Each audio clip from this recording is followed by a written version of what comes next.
Right, Gerry. So, I'm going to change all this. yeah, like, I have no idea what to say next. I was near off like a mad dash to go to this one and that one and that one, and then I've got these ones to do. And I think I've slowed down a bit, and now I go to the mountains just to slow down and appreciate what is. I came home one day and my house was boarded up. Somebody had burgled it and set up a fire. Oh my goodness. So I'd lost all my belongings. But every cloud is a silver lining.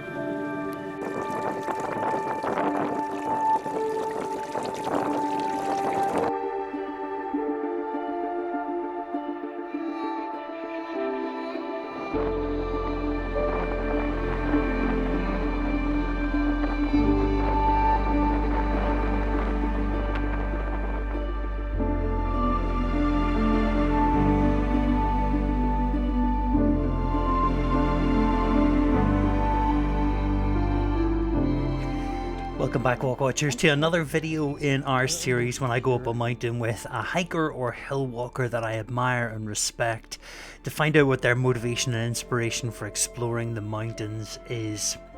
And today I'm walking with an institution, a walker who has been creating content on YouTube for 11 years. Before YouTube was really getting going itself. His channel is Walking and Wild Camping Ireland. And this is what happened when I went up a mountain with the great encourager himself, Gerry McVeigh. Down towards the reservoir. Yeah. Sure. Yeah. When we're looking out at this great views here, what are you seeing when you look at that?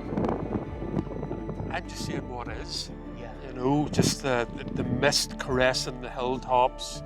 You know, that wee call wasn't there a second ago, just that appearing, just how it moves, how it swirls, how it dances. Yeah. There's just a beauty, a sublime sort of beauty in it. And it's just about seeing what you see and not making it complicated or having all the thoughts and things that you would normally have in your head.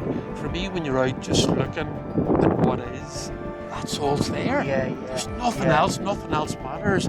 You're just here and present and seeing and feeling and sensing what is here. And that's for me is the beauty of being out in the mountains, where in other aspects of life, there's all these things coming at you that you have to deal with and manage. Yeah. And out here, It's you one don't. thing. You don't. Yeah. It's just beautiful. Absolutely beautiful.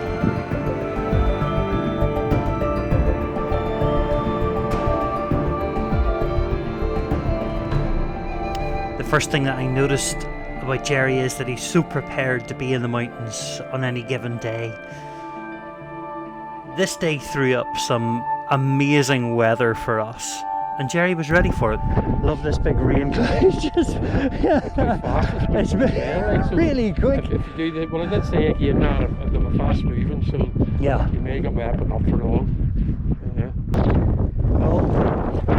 I should have put my jacket on. Oh, it's heavy too. Oh. That's gonna do it. Yeah, it is actually.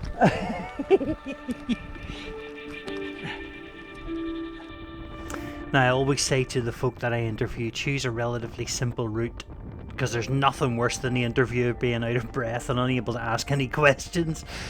So Gerry took that to mean a simpler route by his standards, planning a 15.5-kilometre walk over 6 of the Mourne mountains. Now, to be fair, it was an absolutely fabulous route over some of my favourite and not so favourite mountains in the Mournes. Onwards and upwards!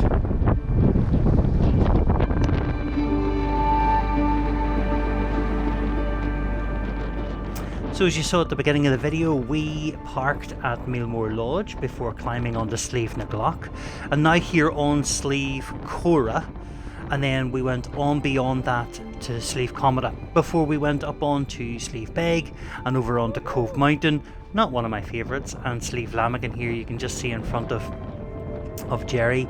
We then went down the slope to the reservoir, round Ben Crom Reservoir onto the lower slopes of Slieve Berna, back up through Hare's Gap and back down to Mailmore Lodge. Fireplaces were instrumental in the home. Yeah. It would have disappeared. I remember early had a fire on the hearth, and I remember the big long thing, and I remember doing toast. Yeah. Her fire, it was like.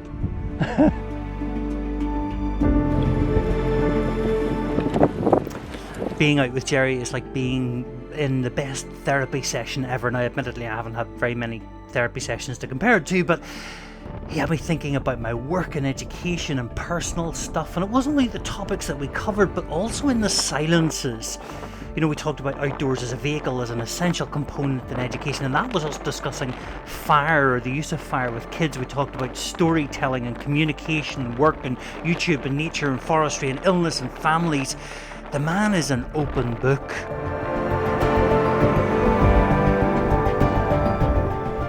So here we are in the Mournes again. On a really cold July day. It's a beautiful day. It's just so quick moving. There's showers coming in. You're off like storms. Yeah. Just the light is so fast moving. Yeah. It's absolutely brilliant. But there's blue sky behind those clouds. It's rushing past, and right over here it's there's grey and black. Blue sky behind the clouds. Alan, always. I hear what you're saying there, Gerry. I hear what you're saying. I'm going to internalise that. Right, listen, we're going to do some quick fire questions. Okay, cool. You probably never heard these questions before, and you're like... So, it's just to get us thinking. Right, sweet or savoury? Savoury. Crisps. Crisps. I see, I'm a chocolate man. Okay. Going out or staying in? That's out. Staying in. Staying in. Cook or do the dishes? Do the dishes. A lot quicker. Yeah. Are you a morning lark or an owl? I'm an owl, unless I'm maybe out wild camping, then I would be up with the light, maybe 5 in the morning or whatever. Yeah, fair enough. Would you prefer to be attacked by ninjas or attacked by pirates? Ninjas. Go with ninjas. Yeah. It's okay. Ghost hunting or Bigfoot hunting? Bigfoot hunting. Okay. Bigfoot hunting. Is that because it's natural and not supernatural, or? I like the idea of the forest and Okay. going through the forest and looking for something. I'm not too sure about the whole ghost thing, but hey. Yeah, sure. Yeah. Well, here's the big question now. Pineapple on pizza or not? Definitely. No, that's just wrong. I'm sorry. Hawaiian all the way. Video games or movies? Movies. Forest or beach? They're both pretty cool. I think just for immersion, I think the forest. Okay. Yeah. Okay. I would agree with you. I don't like the beach. I don't like sand. There's a nice feel. Like, back to those days when you were a kid and you were, you dug the obligatory hole in the sand and you buried people and you brought the water up from the beach and tried to pour it in and it all disappeared. There's something cool about the beaches and sand. Beaches and forests are both cool. Right, look, the point of doing these chats up a mountain is really to have some time with people who have motivated and inspired me, to find out what their motivation and inspiration is to come up on a freezing cold July day onto a big mountain. Because I'm really interested in the why. Why do people go hill walking? Why do they go hiking? Why be exposed to this sort of weather? What draws you up here? Is there a feeling of release or relief when you get onto the mountains, or is it more of a tick box exercise where you're, hitting the peaks, finishing a trail? It used to be the tick box. I used to be out ticking off the summits of Mountain Views. Yeah. Great website. Yep. For anyone that doesn't know about it, ticking all those summits off, and that was pretty cool as well. But it was near enough like a mad dash to go to this one and that one and that one, and then I've got these ones to do. I think I've slowed down a bit, and now I go to the mountains just to slow down and appreciate what is. Yeah. And for me, I think that gives a great sense of calmness and peace. Yeah. And probably confidence as well. Yeah. You know, I would get nervous. I would get nervous maybe before trips and coming and thinking, well, how's it going to go? Is it going to be okay? What's the weather going to be like? You know, will it all work okay or will it not? But once I get to see the mountains, that near enough brings a sense of calm in itself. Yeah. You know, that sort of peace. And once I'm out in the mountains, no matter what the weather's like, it just my anxiety levels just drop all the way down, and I just find that sort of inner peace and calm. The head clears, and you're just taking in all that is, if you can see it. Yeah, I mean that sort of peace and calm even starts for me in the van. When I point the van in the direction of the mountains, I get excited. that excites me. So that's interesting. So you've now been doing this for 11 years. 11 years. On YouTube, you've been, walking a lot longer than that, but 11 years on YouTube. Something like 180 videos, something like that. That's mad. How did it all start for you? The walking bit, not the YouTube bit. How did it all begin? Did you have an outdoorsy childhood? You know what? See, when I was young, I lived up trees. Yeah. We had big alder trees out our back. I didn't know what sort of tree they were back then. But we would have climbed, and alder having those green berries. So we would have climbed the trees and we would have thrown the berries. So yeah, I would, when I was young, I would have been out all the time. I was playing football, making dens, making huts, maybe lighting fires, which I probably shouldn't have been doing, in places where I shouldn't. So don't tell anyone about that. But yeah, I would have been outdoors an awful lot. Maybe didn't appreciate so much sort of what the outdoors was.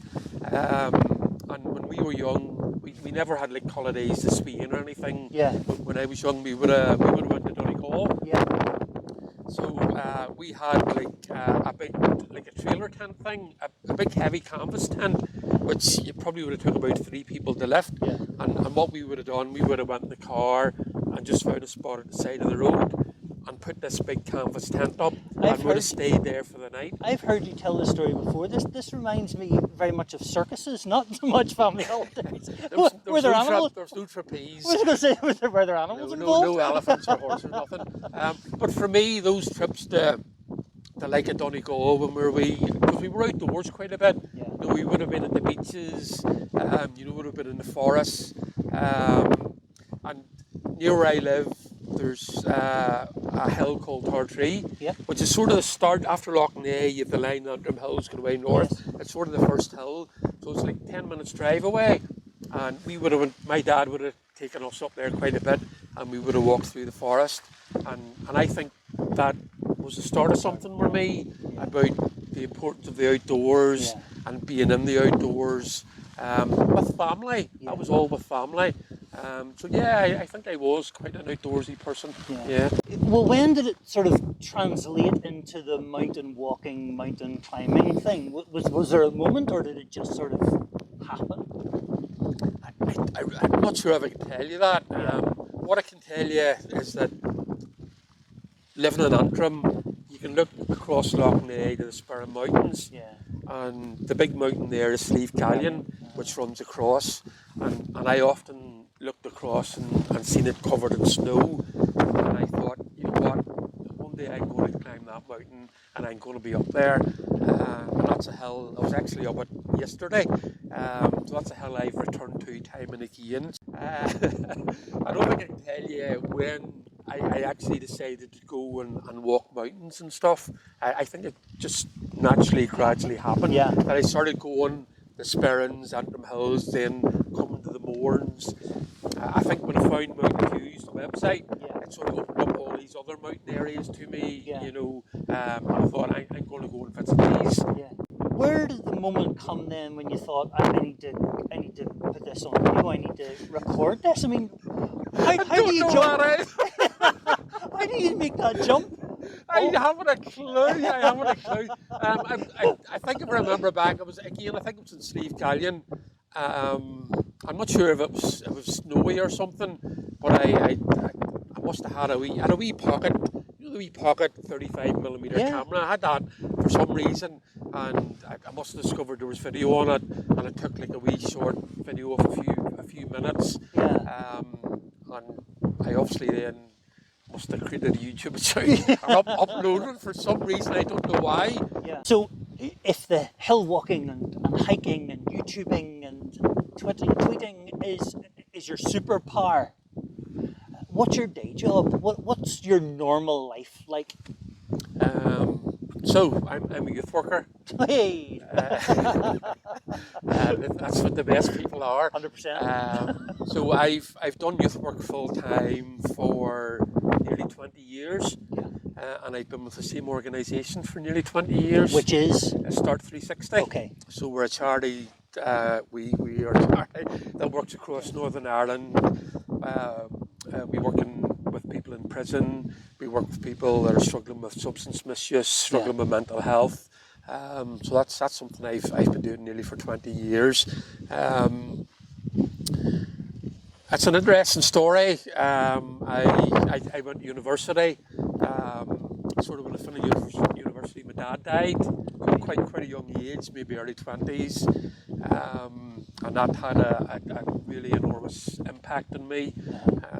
And probably didn't cope with it, to be honest. And we're really rubbish at talking about death here in Ireland, in Northern Ireland. So that's something I've never really talked about or unpacked. But I probably ran away, for a number of years after that, literally. I left home, got a place of my own, didn't speak to family for about 5 or 6 years. Okay. And sort of was doing really rubbish. My job, security work. So it was a job where I could hide away for like £2.50 an hour. Sure. And doing, working 70, 80 hours a week. But that was okay because I was hiding away. Nobody could see me. And living in a really rubbish area with drug use and stuff. And I came home one day and my house was boarded up. Somebody had burgled it and set it on fire. Oh my goodness. So I'd lost all my belongings. But every cloud is a silver lining. So that's what got me into youth work. So the local community had a meeting about all the stuff that was going on, and I went to it. And somebody asked me, "Would you like to volunteer in our youth club?" And I did. And that was the start of it. It was, and I tell a story that I stood for 2 years against the wall with my arms folded, because I didn't have the confidence or understanding of youth work or how to work with people or talk to people. But by doing training and starting to look at myself and understand myself and people a wee bit more, I gradually opened up. Yeah. I wasn't ruled by the fear. I sort of came back.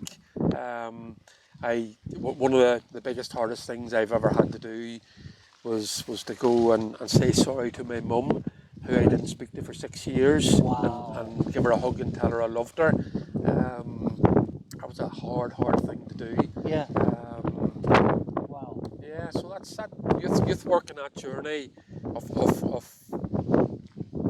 being more me and allowing me to come out.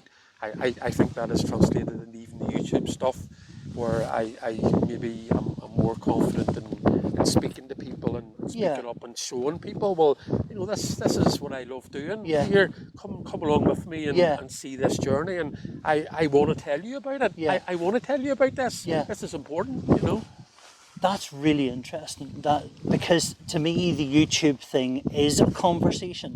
A lot of the time it's about, a lot of people might not have the ability or the get up and go to come and see these places, and so when we're up here we are very much sort of showing what's up in these heights. So it's interesting that it's kind of like that demonstration, that showing. And what's really cool, Alan, that I would get people sending me, don't even write comments on YouTube, but they maybe send me, messages on, Yeah. on Messenger or something saying, I've watched this and it's really inspired me, and I've went and I've done this, or I've tried wild camping, Yeah. and it's because I've maybe seen a bit Yeah. of your journey. Yeah. So it's we're all on journeys, and what we do can touch other people's journey, either for good or bad. Yeah. So I think there's a great power in that. Yeah, well, absolutely. I mean, it was your videos and Mike's and Miriam's were the first videos that I was clicking on when I was coming back to hill walking. You were the first one that I came across, and it was one of your originals of your silent movies. Where but it was just showing the mountain and the walk and and it was so good. It was an inspiration. I need to ask you, and I think people will want to know what your obsession with the Gerry McVeighs is and what your obsession with Achill Island is. Because you keep returning to these places. Is there nowhere else in Ireland that you want to go? Lovely Mournes.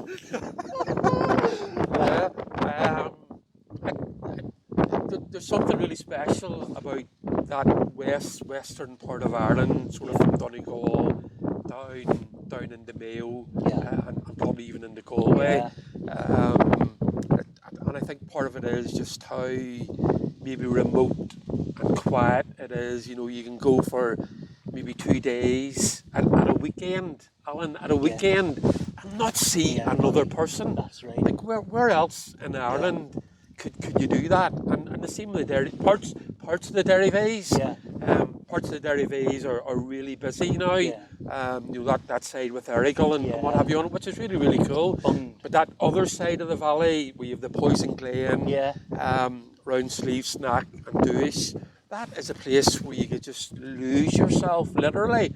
And again, I go into the mountains to chill, to find peace, to relax, and that just does it full stop for me. But in true youth worker fashion now, let's unpack that a wee bit more.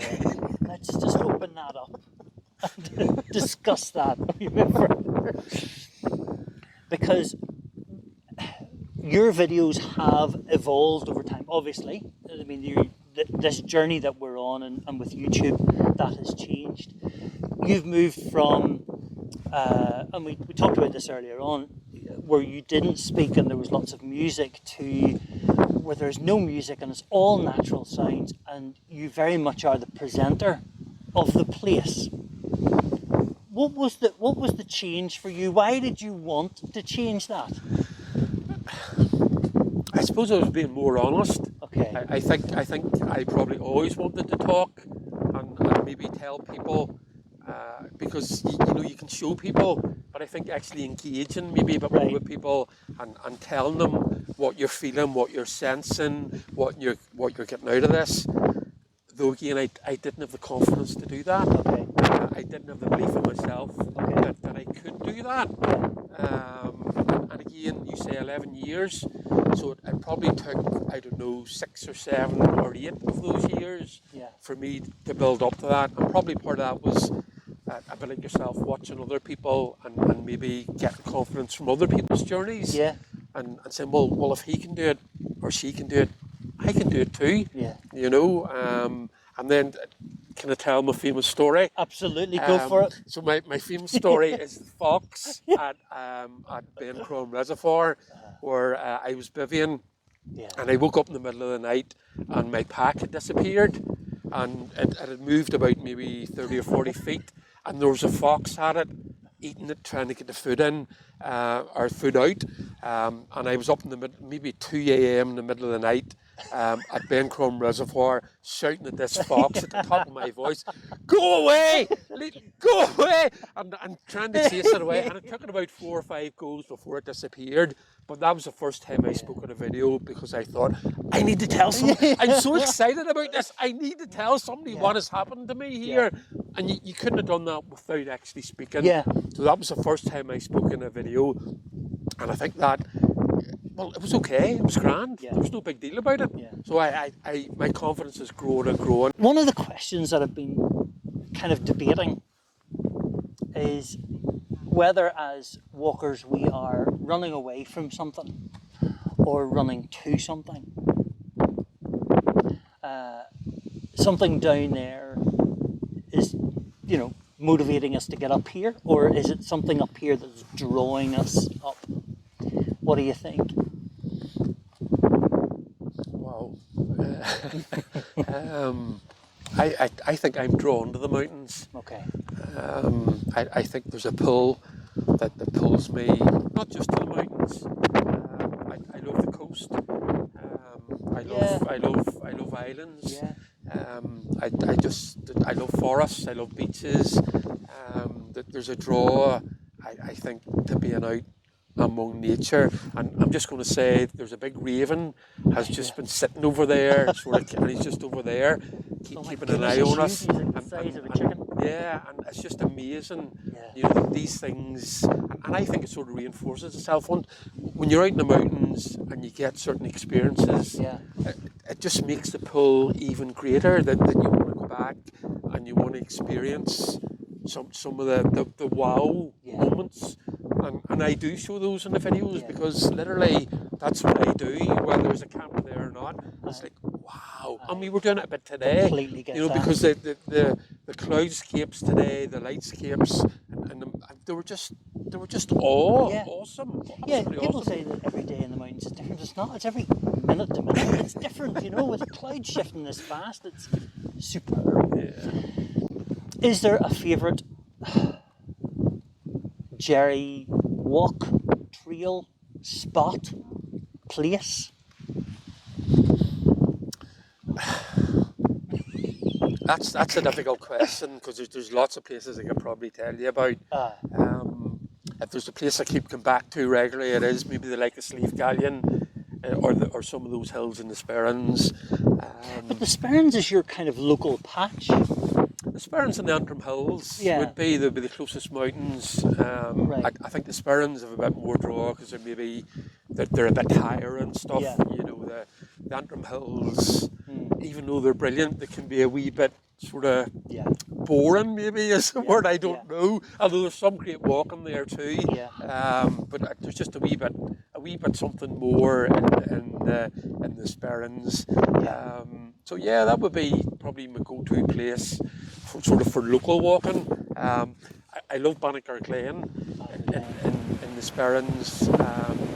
It's just an amazing place. It's really good oakland. There's lovely, fantastic rivers, especially if it's a wet day. Yeah. It's an amazing place, and you walk up into the reservoir and through the forest, and I like to walk on up then to Mourne Mountain. Yeah. So that makes it a really long walk. So yeah, maybe Raven given in there. So yeah, but those places out in the west of Ireland, if I was to travel a bit, the east of Ireland, apart from the Mournes, I've been down in Wicklow maybe a few times, but it doesn't have a draw for me. It doesn't.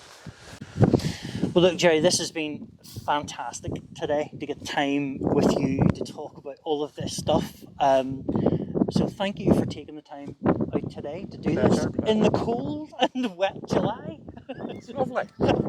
Fresh is what it is. Thank you. So as we moved off Slieve Commodore towards Slieve Beg, the impression that I was left with was of a thoughtful, reflective, even mindful walker. You know, the mountains are Gerry's private space. This is where his mask is off. This is his space, his time to hide away, be present. This is his place, the place that he has found to reflect and understand himself better.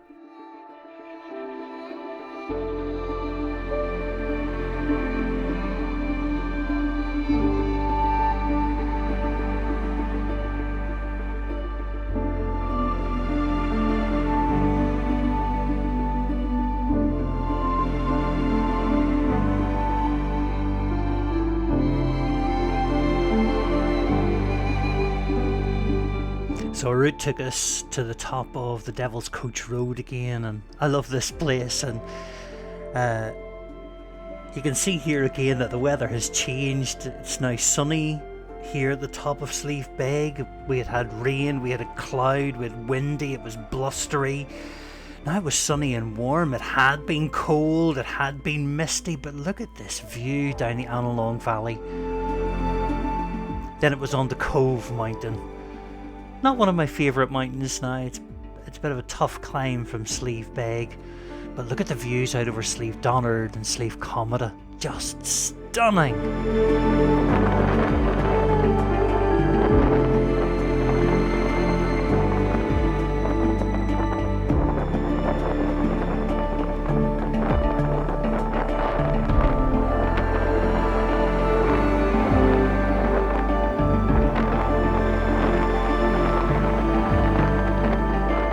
And then after standing and taking in that view over the western Mournes from Slieve Lamagan, then we dropped down to the Ben Crum Reservoir.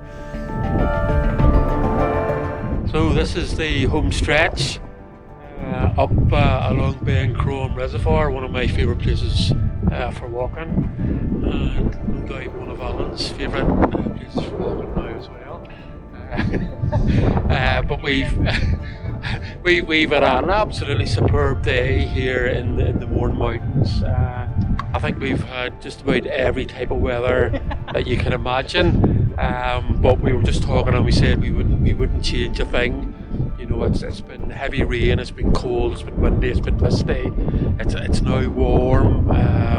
The wind has died down. It's just been an absolutely magical day. And again, that's just the magic of being in the mountains. You don't know exactly how it'll turn out or what'll happen, and that's a really, really magical thing. So it's been really cool to have the invite to be out today with Alyn and to talk a wee bit about sort of why I came out in the mountains. So a big thank you to Alyn for that.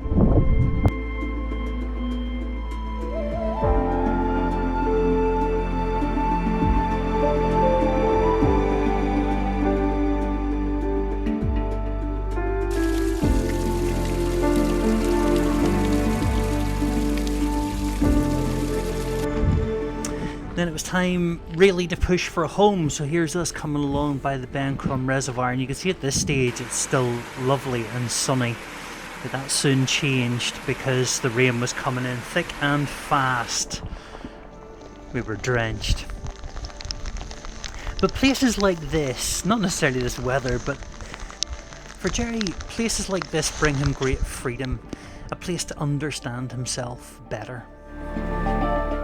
So let me show you the route from Millmore Lodge up onto Slieve na Glock, over onto Slieve Cora, look at those views, out onto Slieve Comida and down and up onto Slieve Beg, over to Cove Mountain and onto the top of Slieve Lamagan overlooking Ben Crum Reservoir, down onto the dam itself and then back around the reservoir, up around the base of Berna, over Hare's Gap and back down to Millmore Lodge. Gerry has always inspired me, his content motivates me to go out and explore more, but our day in the mountains together still has me thinking and reflecting, even now, weeks later.